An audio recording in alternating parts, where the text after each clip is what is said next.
Yes, I'm now live talking about the EnvelopeGate at the Oscars, the 2017 Oscars last night, and what it signifies. I thought it's a hoax, and not only do I think it's a hoax, until proven beyond a shadow of a doubt, it was a hoax. Very reminiscent of the Steve Harvey episode at the Miss Universe pageant last year, where I actually predicted that it would be co-winners as a final result. It's not that I was wrong about that co-winners. They didn't announce it that way.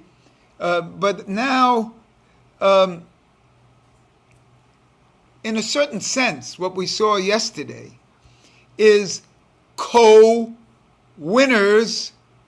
of the film of the year, because it generated buzz to stimulate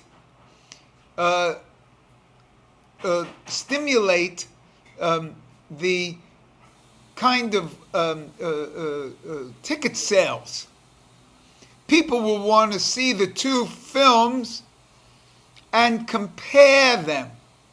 In other words, the individuals say, gee, I wonder what I think is the better of the two. Or how could they mix them up?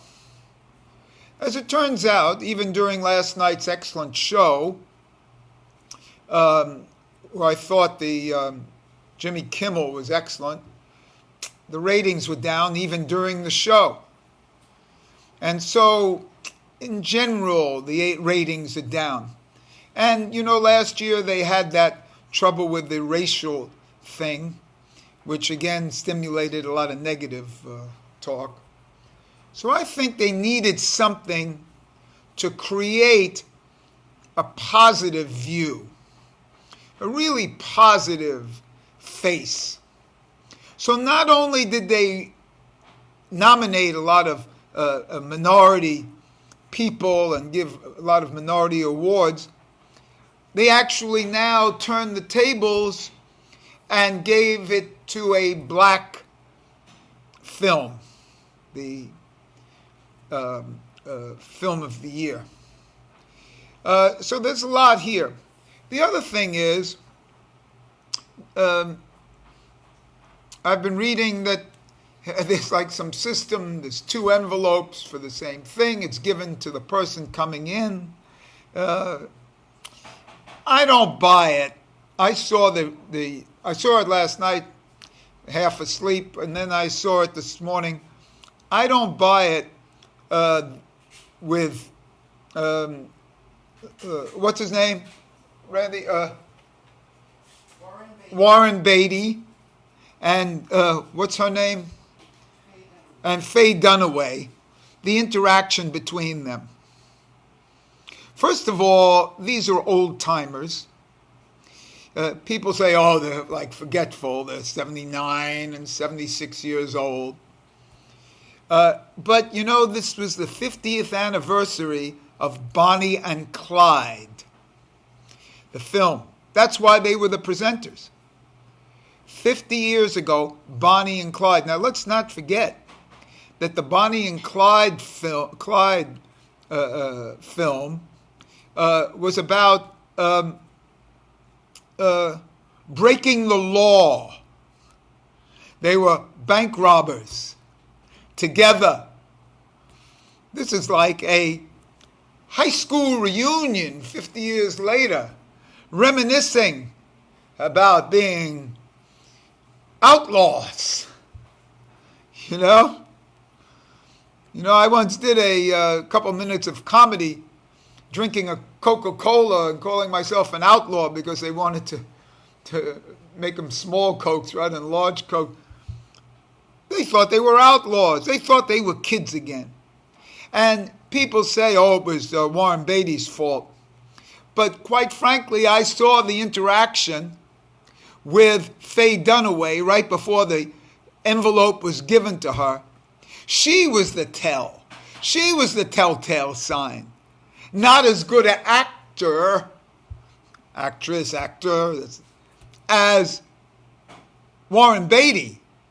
His looked more like a mask. She looked as if she was really doing this on purpose to create buzz. And aren't we buzzing? Aren't we talking now, a day later, about this ridiculous Oscar EnvelopeGate? And we're still talking about the Academy Awards. So, again, this was done by Warren Beatty because he used to be a big star and, one of the handsome men. And quite frankly, look at him now. He's finished. So this brings him back into the spotlight. And she is completely finished and brings her back into the spotlight. And since there's no difference between positive and negative publicity, which is a whole other scope to talk about here, there's no difference between positive and negative publicity. They had a lot of publicity, you see. A lot of, like an absolute value in mathematics, positive 1 and negative 1 have the same absolute value in mathematics. 1. They got an awful lot of publicity. They're in all the papers. The New York Post had a headline here, or the news or whatever it is. Fool's gold. So the whole thing is to create buzz for the show. So I don't believe, and even that Price Waterhouse or whatever it is, a system to show, I don't believe anything there. I've learned not to believe anything on television, because they're only interested in ratings. They're only interested in their advertising and making money. And so that's the business, which isn't much different than any other business, But we, in a philosophical sense here, have been so trapped into being manipulated from being, even when we're born, being manipulated by Coca-Cola, being manipulated by cigarettes, being manipulated by sugar, see? That we're not able to perceive the real. Because the others come with a gloss of fanfare and enjoyment, and that's the way you have to spend your life. That we're not able to perceive the phoniness in the presentation. Let's not forget, this was a television show. By definition, it's a show. The show must go on. See? So strangely enough, Ringling Brothers Barnum and Bailey Circus isn't going on anymore because they've had some trouble with animal rights groups about training elephants. The show must go on last night. And it's a tremendous amount of buzz that's been generated. And so who cares about their... See, then here's the next thing. We're always searching out for truth. I think it was Wallace Stevens said, fiction is the greatest truth. Let's not forget that. What you saw last night was a fiction, a total manipulation, a determination of co-winners. See? trying to win themselves. The whole group trying to win. By definition, films are fiction. That is the greatest reality. The film as fiction is the greatest reality. I love films. Delving into the reality, into the fantasy world. It's like a virtual reality world. An augmented reality world. In the middle of an afternoon, to delve into an augmented and virtual reality. One doesn't need a headset. One only has to turn on a television, turn on a movie, go to the movies. You're into another reality. It's the same thing that we've been taught in school to read novels. See? Read the novels. Oh. Read the novels. Get into another world. We're taught that this is this is actually what education is. To go into an alternate reality. See? The virtual reality of an author. That's education. Now, according to me, that's a miseducation. We come with all we need from a philosophical sense. We come with all we need. We're able to speak. We're taught how to read. You have to go to school how to read. But everybody speaks. You get that way. You come with the package. And then you have to read and then you have to answer questions about how you're reading. You see? Then you're taught how to write. Reading and writing is what they teach you in school. Speaking, you can learn on your own.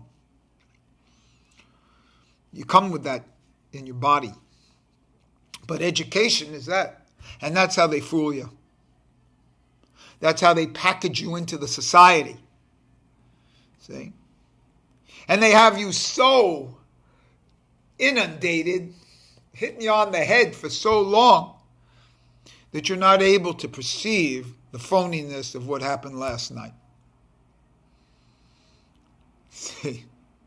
Because we're so much into their money huckstering and manipulation in society that you're not able to see what happened last night. You question your own eyes. You question yourself.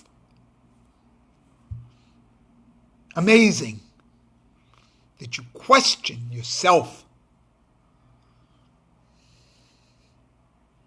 You're seeing it. You can't believe it because you've been manipulated your whole life. And so you can't see it. You can't see the writing on the wall.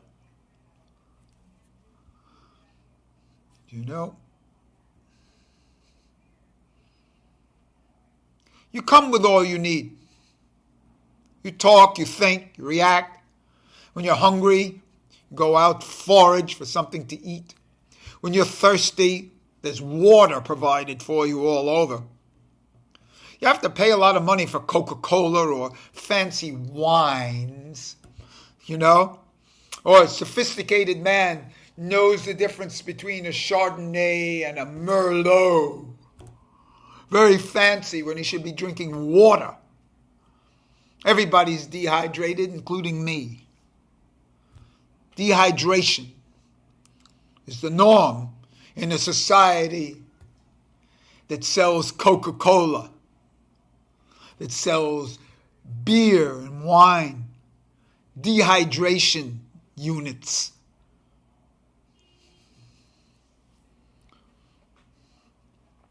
So That's what we saw last night. It's a very deep thing that we were manipulated last night in the Academy Awards. We were manipulated like we were in a movie.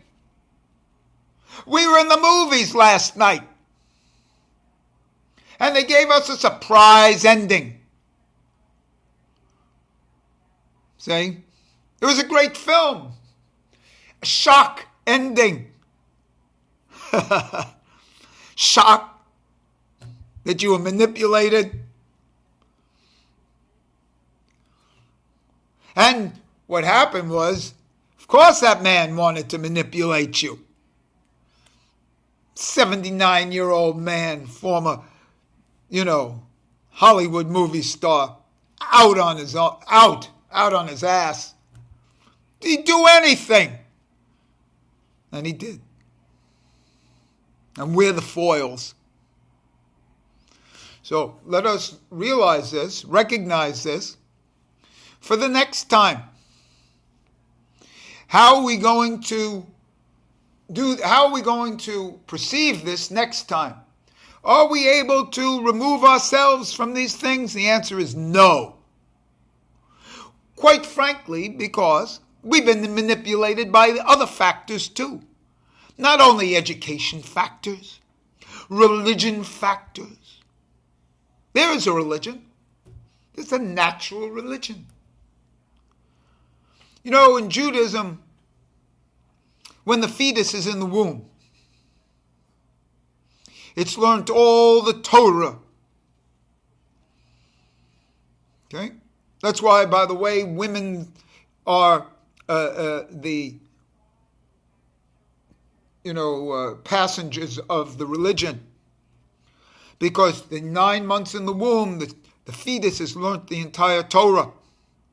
And when the fetus comes out, it's hit on the upper lip. And it forgets everything. Forgets the entire stuff that they learned in the womb. And so what happens the rest of their life is that you're supposed to relearn what you were already taught. Because you have been hit to forget. So this is no different than Hegelian or Freudian things.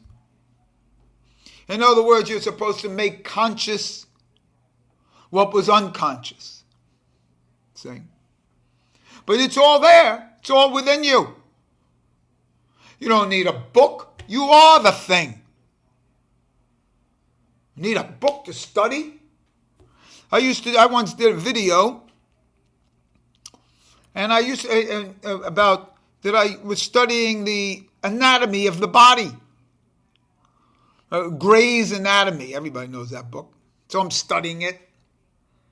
And I'm reading about the tibia bone and the fibia bone and the nose bones connected to the ear bone. And I'm learning all these bones in my face and head and my arm and my knee. And then I'm saying, oh, what is that? That's the fibia bone there. And then I realized, I got that in my own body. I've got a fibia and a tibia. Understand? I've got 14 joints. What's the difference if I know the names of these joints? That's education, to know the names of the joints.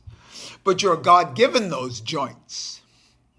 You're God-given the tibia bone. So why are we held back from using it? And that's the real story. What is it that we're blocking ourselves from what's already inherently in us? What's inherently in us? See? Because we think we have to have knowledge above some book knowledge of what's inherently in us. From a Jewish point of view, we are the Torah. Why do I have to now learn from a rabbi and look in a book when all I am is the Torah?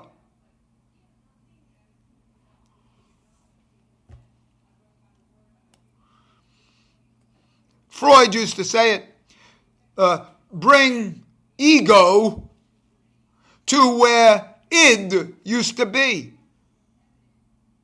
You know, that's a whole other story, how when Freud came, his work came to him to New York, to America, they changed the name. You know, it's very simple. It's Ich, it's S, and it's like du. Those are the pronouns. You know, like I, thou, it. Simple. But no, to make it complicated, so it would have to be like lectured on, it's all of a sudden it became the ego, the superego, and the what they call it, the id. The id. So they gave it fancy names, so it'd have to be scholarship. You know, and then you have to smoke a pipe to really understand it.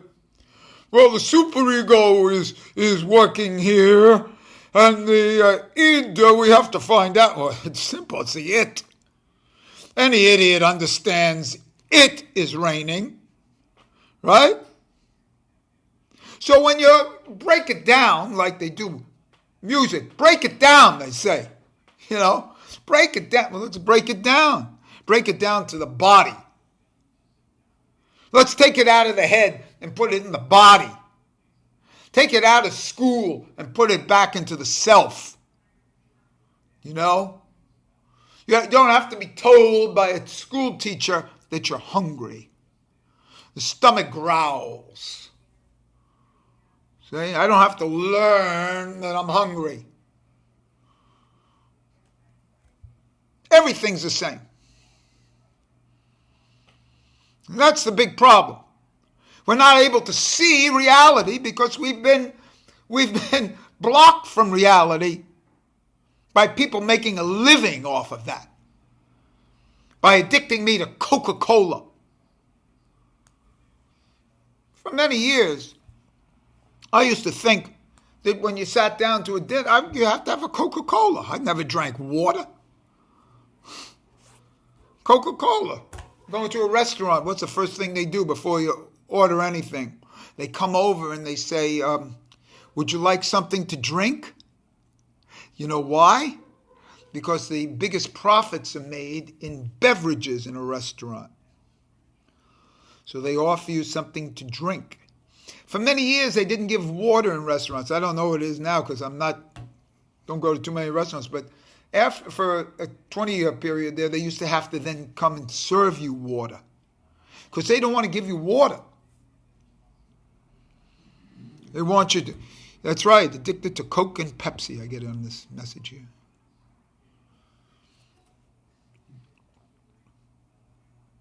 A funny thing about Coke and Pepsi, by the way, is, did you ever take the blindfold test? There's no human being alive that knows the difference between Coke and Pepsi when they have their blindfolds on. Can't see the labels. But otherwise, it's only Coke I don't drink Pepsi. Don't like the taste. See? So these are the kind of stories that we've been manipulated on. And it came to a head last night. When they take, actually, in my opinion, like it's been going on for like 60 years at that Academy Awards. They take a sacrosanct kind of thing like that people actually like, and they manipulate it for ratings, for finances, because film's a big business. They have us fooled calling them artists. They're not artists. They're artists. It's the same thing in the music industry. They call themselves artists. These channels are, straight mafia manipulation. Con artists, that's very good. Con artists, they're artists. I had never heard that. I hope you made that up. Con artists. They're artists. And that's what they are. What a shame. We have to live out our lives without approaching the real. Same thing in sexuality. Same thing in relationships. Same thing in everything. Everybody knows the real. Everybody knows the heart of hearts. You don't have to be told when you've had love at first sight. Everybody knows.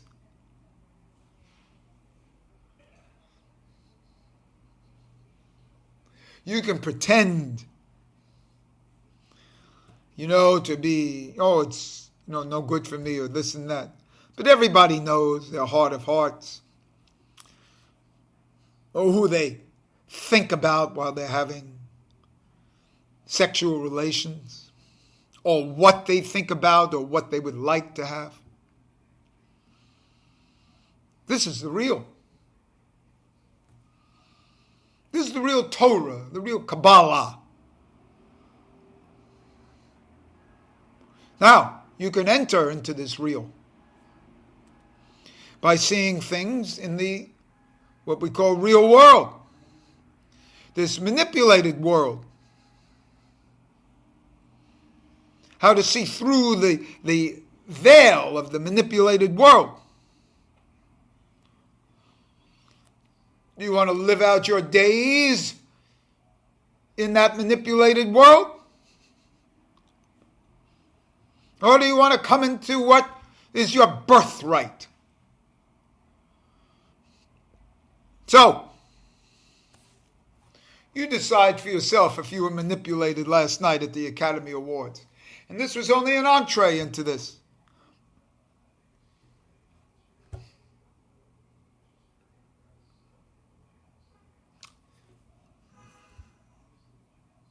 I feel bad about it, but not too bad. Because I know that I go from one manipulation to another. And if I open up a book later, I've been manipulated by the author, by the publisher, by the everything.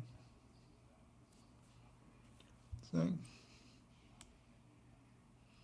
If I go to a job and I have to keep my mouth shut for 20 years and not speak the truth, because if I speak the truth, I'll be fired. See? And then what do I do in the society if I'm fired?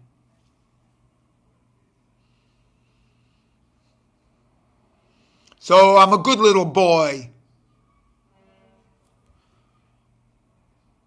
Or a good little girl. And then it's too late.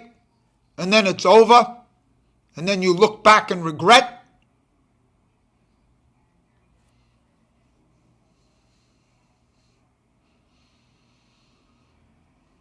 And that's the real story, or has been put up here, the real deal.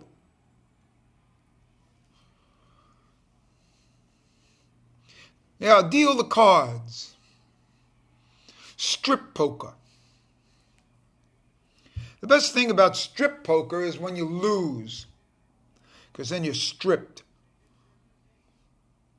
So play to lose. Play to lose the winning game.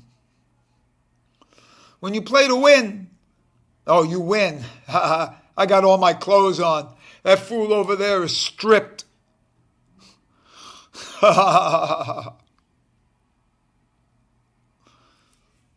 Play to lose. Play to be stripped. Get back into your birthday suit before you have the social clothes. And then redress yourself. What do you want to wear? What the habitual is?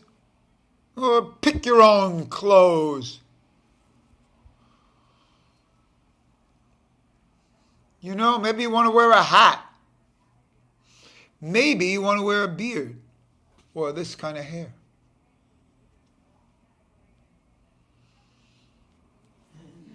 And that's what the story is. It was instigated into me last night when I'm half asleep. And they wake me out of a sleep to manipulate me. Thank you for listening.